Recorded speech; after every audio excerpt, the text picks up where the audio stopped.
He will see in Bakersfield, San Jose. We'll see in Buffalo, Toledo, Montreal, Toronto, Ottawa. Go to jimmydore.com for a link for those tickets. Let's get into the reason I wanted to bring you on was because there's going to be an election for prime minister in Canada, eh? And according to this, Liberals projected to win majority, odds at 99%. Hate to sound like a broken record, but this is just based on polls, and polls don't vote. Liberals need to vote, and then we can reach 100%.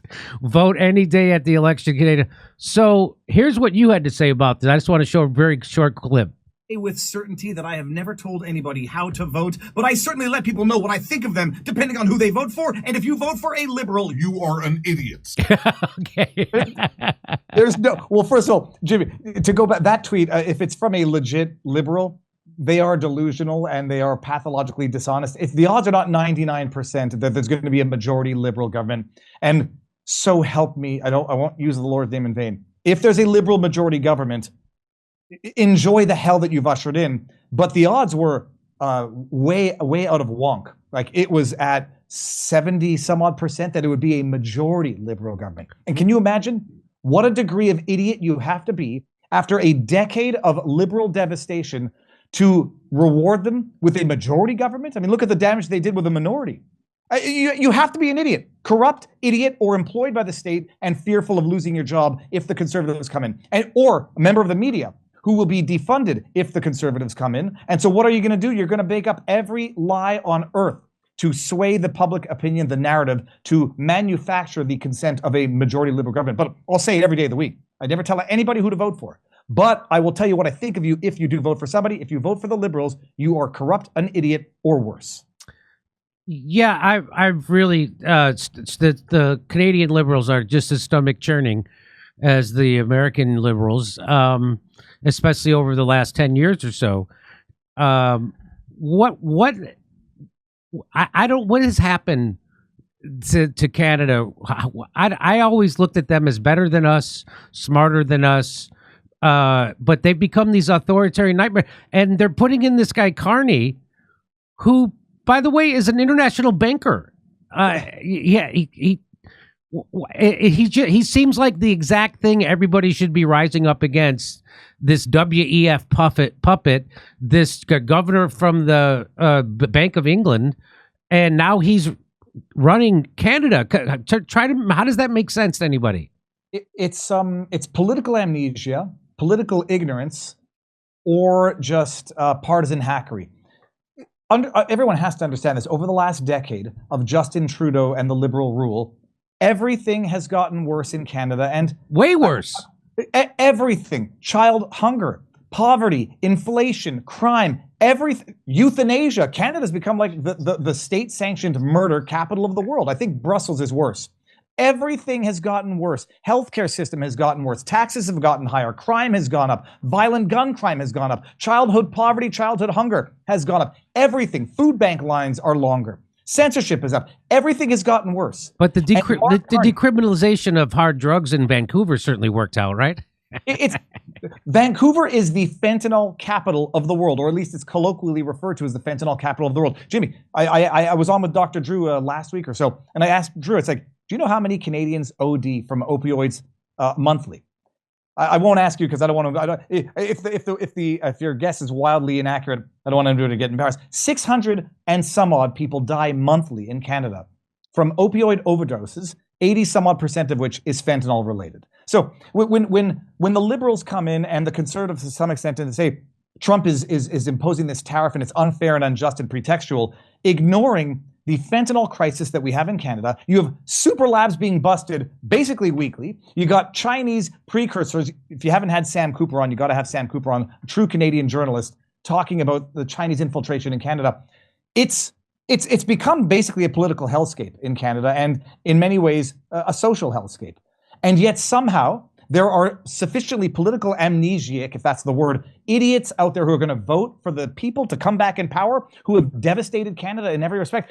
You can't make it make sense, except for the fact that, I don't know, to some extent the Conservatives are not proving themselves to be the saviors of Canada. They're just trying to do what they think they need to do politically to eke in, and then you just have to hope the Conservatives are going to be better than the Liberals But to vote for the Liberal, to vote for your abuser, it's Stockholm syndrome at a national level.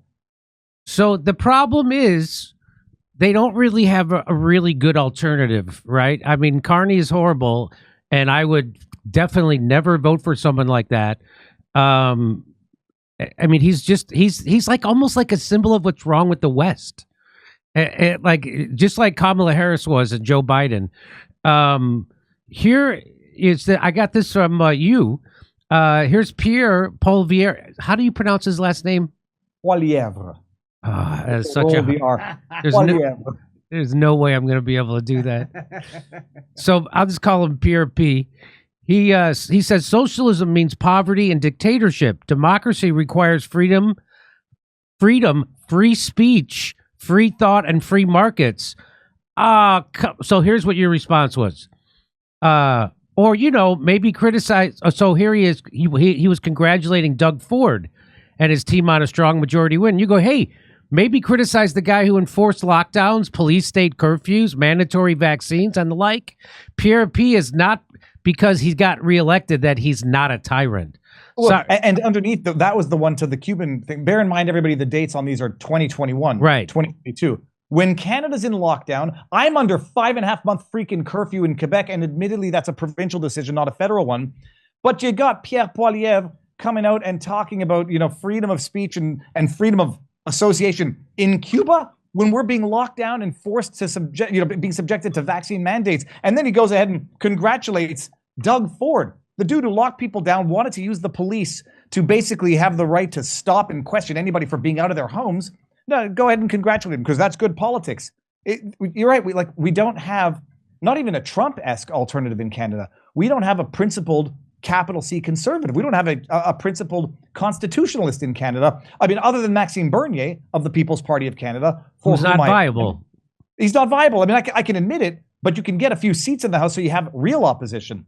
But it's so frustrating. I have been consistent and critical of Pierre Poilievre for 4 years because he has been consistent, waffling on the most critical issues: free speech, censorship, medical mandates, the endless support for Ukraine. And now, that's the only alternative. And everybody's like, well, he's the lesser of the evils. Well, congratulations. You still end up with evil. And this man, I've been saying, Pierre, we just had the longest mischief trial in the history of Canada over the trucker protest, Chris Barber and Tamara Leach. They were both convicted on mischief for participating in the trucker protest. Does Pierre Poilievre come out and say this is malicious prosecution, politically motivated, and an embarrassment for Canada? No. And what do the conservatives say when I say, why the hell have you not said anything? Oh, he's got to play it safe. You don't want to associate yourself with toxic stuff in Canada. That's not how you get elected, Viva. It's politics. If politics is selling your morals and your principles, you'll end up with what you get. And he hasn't said a word, not boo, about police abusing independent journalists. Free speech, my butt. Well, that's kind of ironic, right? Because here he is saying democracy requires freedom and free speech. And yet here it says Canada, Mark Carney vows internet speech crackdown if elected, citing online pollution of misogyny and conspiracies. And here's just one quick paragraph from that op-ed. It says there are many serious issues that we're dealing with. This is from Carney says this. Today or yesterday. It's very recent. He says there are many serious issues that we're dealing with. One of them is the sea of misogyny, anti-Semitism, hatred, and conspiracy theories. This sort of pollution online that washes over our virtual borders from the United States. First of all, the conspiracy theories, the biggest ones are always come from the government and the corporate media, right? Just like all the conspiracies they said about the truckers, that they were violent, that they were Nazis, that they were white supremacists, all that stuff, that came from the government and the corporate media. So the biggest liars are always them, and a distant third is the randos on social media. Am I right? No, there's no question. I replied to this and I said, everything they accuse their adversaries of is true of themselves. It's confession through projection. And you go through this one by one. In as much as there's anti-Semitism in Canada, it's probably as a direct result of immigration policies that the Liberals have enacted. To the extent there's misogyny allegedly in Canada. You know, Justin Trudeau's the guy who allegedly groped a reporter and then had to apologize for it. He's the guy that elbowed an NDP parliamentarian in the boobie in Parliament. He's the guy that fired Jody Wilson-Raybould, the first Indigenous Minister of Justice and Attorney General, because she wouldn't adhere to his corrupt demands not to prosecute his big boy friends at SNC-Lavalin. This man is a misogynist through and through. The Liberal Party just had two of their candidates, Chrystia Freeland and Karina Gould, couldn't get 10% of the vote to Mark Carney, the 3 passport-carrying globalist whore. And they disqualified Ruby Dalla, another Liberal member who's also a woman and a person of color. They disqualified her on a Bolsonaro-esque, Marine Le Pen-esque accusation of election improprieties, and they disqualified a popular candidate who would have given a run for his money to Carney. They are the misogynists. They are the anti-Semites. They are the phobes and isms and whatever you want. But they come out and say, "Oh no, it's social media platforms, and we better close down the virtual borders." I mean, what's he suggesting with this other than banning X in Canada? And Pierre P is afraid to stand up to this kind of stuff because it might be bad for elections. He has come to the conclusion because I've always called Pierre a fair weather politician. He supported the trucker protest very briefly when he thought it was cool and politically palatable to do so. He came, he gave some donuts, took some pictures, photo op at a breakfast. And that was during the week when it was cool to support the protesters. Then after the commission, he came out and actually had the audacity to refer to the protest as an inflation protest, not a trucker protest. So he's a fair weather politician who's listening to think tanks. And right now, the people in his ear are telling him it's cool to be TDS, anti-Trump, anti-American, because it'll get you the centrist votes. And that's what you need to do to get elected. You don't want to be too toxic. You don't want to be too Trump-esque, even though they still accuse him of being Trump-esque. And so adopt some of the strategies and adopt some of the tactics of the center leftists so that you can get their votes. Meanwhile, what happens is, NDP, who are lefter than liberals, are going to vote liberal. And any liberals, like, do I vote for Carney or Poilievre? Well, if they're indistinguishable, you're going to vote for the devil you know, who happens to be worse than the devil that your old boss. I just need to, before I forget, Mark Carney is a new face to many people. He has been advising Trudeau for damn near 5 years. He's not an unknown. He's not an outsider. In addition to being a globalist banker, an anti-populist, an anti-Brexit, in addition to being everything that NDP liberals should hate, 3 passport-carrying globalist whore attended Davos meetings. He gave talks with Bill Gates. He attended Bilderberg. He's an invitee to Bilderberg meetings. Rubbing elbows with Bourla and the like. He has been involved in the Liberal Party and Trudeau policy for 5 years. He has been advising Trudeau to implement crippling natural energy climate crisis policy in Canada. The carbon tax? The carbon tax, which he eliminated. I say, you eliminated your own stupid carbon tax, and you want credit for this. Like, you think people are stupid. And by and large, they are stupid or brainwashed. But no, implementing crippling climate crisis policies in terms of emissions on Canada, net zero by 2050, whatever. While he's simultaneously, through his asset management company, Brookfield Assets Management, investing in dirty polluters down in Brazil, out in the UAE, who are not subject to these crippling environmental policies. And his explanation, in a moment where Pierre Poilievre actually shined, he says to Pierre, well, there's different systems. There's different, every country has its place in this. And Pierre Poilievre says, so it's a double standard. You impose crippling energy policy on Canada while simultaneously investing in dirty energy elsewhere through Brookfield Assets Management. And you don't think that's hypocrisy? And he says, no, it's not a double standard. He's corrupt to the core. And most people don't know it. And I just hope everything that's holy, there's enough time between now and the 28th for people to realize this. And then they'll have to say, look, do I bite the bullet and vote for the lesser of the evils who lack principle, lack courage, lack balls? I mean, lack political testicles to say what is right, even if they think it might be, appreciated badly by the general public. The reality is Canadian media is going to poop on Pierre no matter what he says or does, because he says he wants to defund them. And Carney, the globalist whore, says, I want to near double their funding if we get reelected. No matter what he says or does, it will get spun badly by the media, and he's taking the coward's way out. It's a lose-lose up there. It is a lose-lose. So Mark Carney tweeted this out. So this speaks to your point. he says, we've got a lot to build in this country, and we need a lot more builders. So we'll cover training costs and make it easier to. First of all, you guys act like you haven't been in power for the last 10 years. And why do they have a lot to build? Because they've let in however many millions of immigrants over the last, since 2020. They're like 500,000 a year, I think now. Yeah. The population growth in Canada is 97+% immigration. And by the millions, which is why you have a lot of them on terror watch lists trying to cross into the United States from Canada. But, it's Trump is being pretextual with his tariffs. They've been in power for 10 years. You know how long they've been promising to build more houses, to make housing more affordable? 10 years. 2015, it was Trudeau's campaign promise. 2017, 2019, 2021. And still the housing crisis, because China and other countries are coming in and buying up land and buying it up, laundering their money out of their corrupt countries into Canada and jacking up the prices so that everyday Canadians of all races, creeds, and whatever can't afford them. And bringing in so many immigrants that you have no housing for them, and then saying, oh, God, this time we'll really solve the problem we created. And yet, people are stupid enough to actually go ahead and vote for these jackasses a fourth time in the last decade.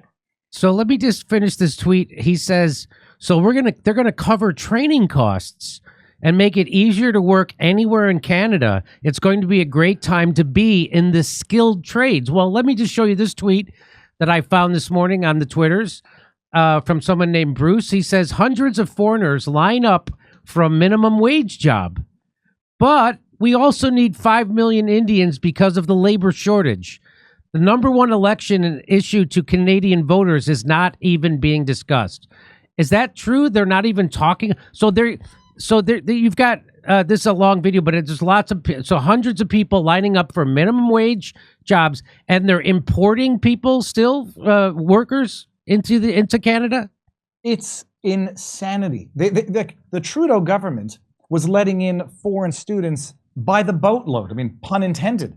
And then they come out and say, companies and universities are exploiting of this policy, so we've got to tamp it down. That was before Trump came into power, and then he says, now we're going to open our borders to any refugees who want to come into Canada from the United States. It's insanity, and which is why I've been very hard on Pierre Poilievre. Some you think it's because I don't like him and I'm criticizing him. Others, if you had half a brain, you might want to think, set aside my intentions. It might be to make him a better political candidate. Immigration should be the number one issue of this entire election.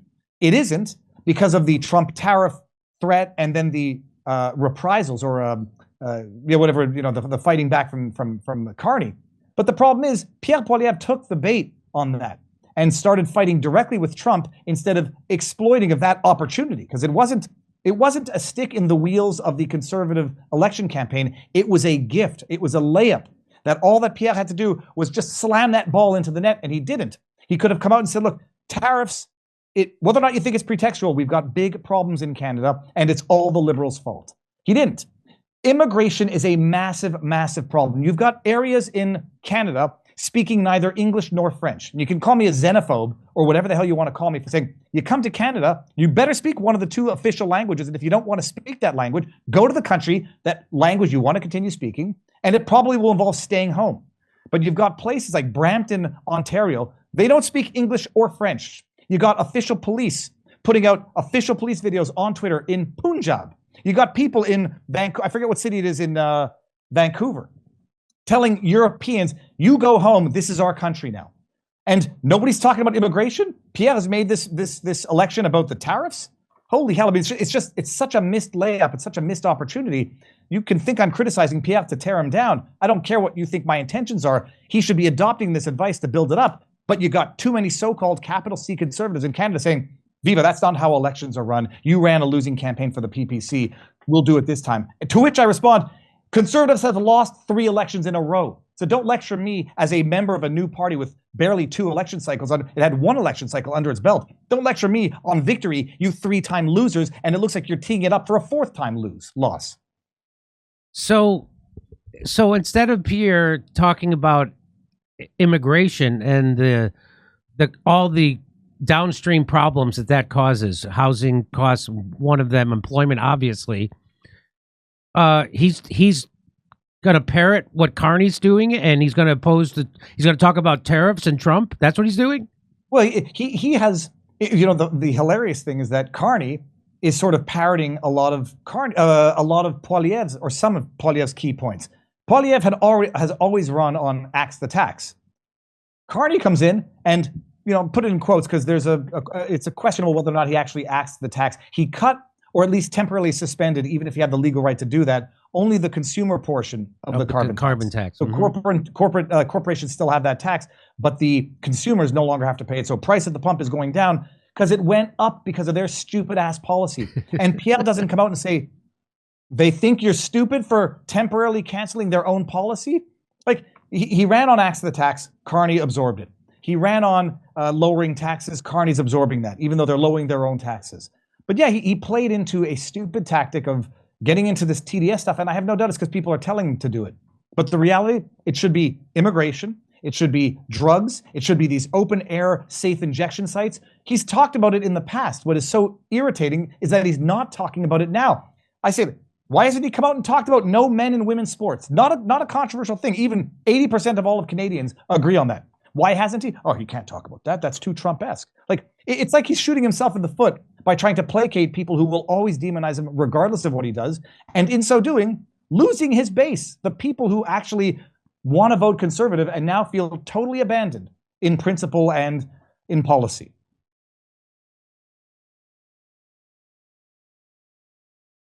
He will see in Bakersfield, San Jose. We'll see in Buffalo, Toledo, Montreal, Toronto, Ottawa. Go to jimmydore.com for a link for those tickets.